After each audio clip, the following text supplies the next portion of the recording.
আজকে আমি ডিমের চপ করার জন্য নিয়েছি 3টে ডিম, আর এখানে 4টে আলু আছে ছোট ছোট করে টুকরো করা, আর এখানে আছে 2টো পেঁয়াজ কুচি, 3-4টে লঙ্কা কুচি, দেখুন একদম ঝিরিঝিরি করে কুচিয়ে নিয়েছি পেঁয়াজটা, আর ধনেপাতা কুচি,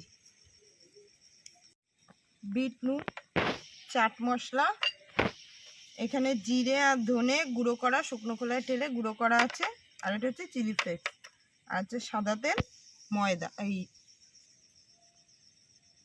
বেসন। এই যে ডিমটা সেদ্ধ করে ছুলে নিয়েছি, এবার আমি ডিমটা এরকম ঘষে নেব ঘষুনিতে। এবার আমি আলুটা ঘষে নেব, সেদ্ধ করা আলুটা। এই যে আলুটা আর ডিমটা এভাবে মেখে নিয়েছি, এবার এর মধ্যে একে একে মশলাগুলো আমি দিয়ে দেবো। দাঁড়াও, এই যে এবার কাঁচা লঙ্কা কুচি আর পেঁয়াজ কুচিটা দিয়ে দেবো।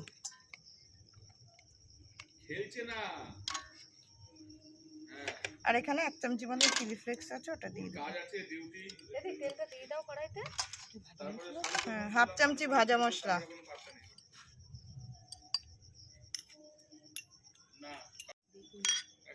1 চামচি চাট মশলা দিলাম,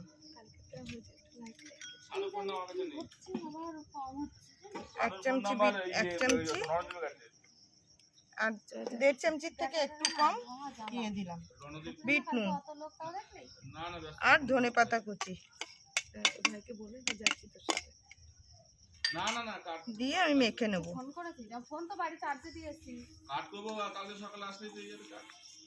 এই যে দেখুন আমার সুন্দর করে মাখা হয়ে গেছে। ব্যাটার তো জল দিয়ে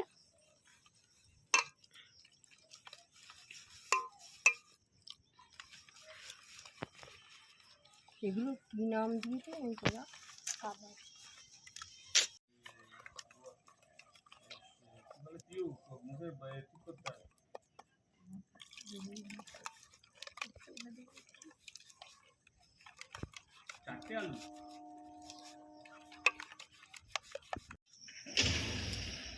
দেখুন আমি ব্যাটারের মধ্যে একটুখানি হলুদ গুঁড়ো যাতে কালারটা আসে, আর একটু কাশ্মীরি লঙ্কার গুঁড়ো দিয়ে দিলাম কালারের জন্য, দিয়ে ব্যাটারটাকে ভালো করে ভেজিয়ে নেব।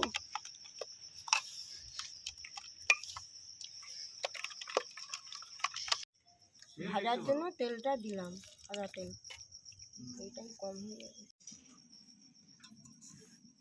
এই যে দেখুন আমি এরকম চ্যাপটা চ্যাপটা করে এগুলোকে করে নিয়েছি, এবার বেসনের মধ্যে চুবিয়ে তেলে ছাড়বো। তেলটা আমার গরম হয়ে গেছে, আমি এই যে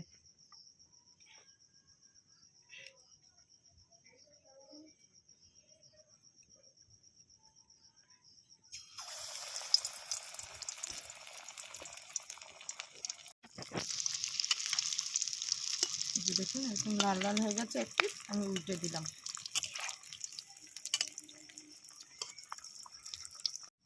এই যে হয়ে গেছে, এই যে একটা দেখুন করে নিয়েছি। আপনারা একদম কম সময়ের মধ্যে ঘরে থাকা উপকরণ দিয়েই বানিয়ে নিতে পারবেন এই ডিম আলুর চপ।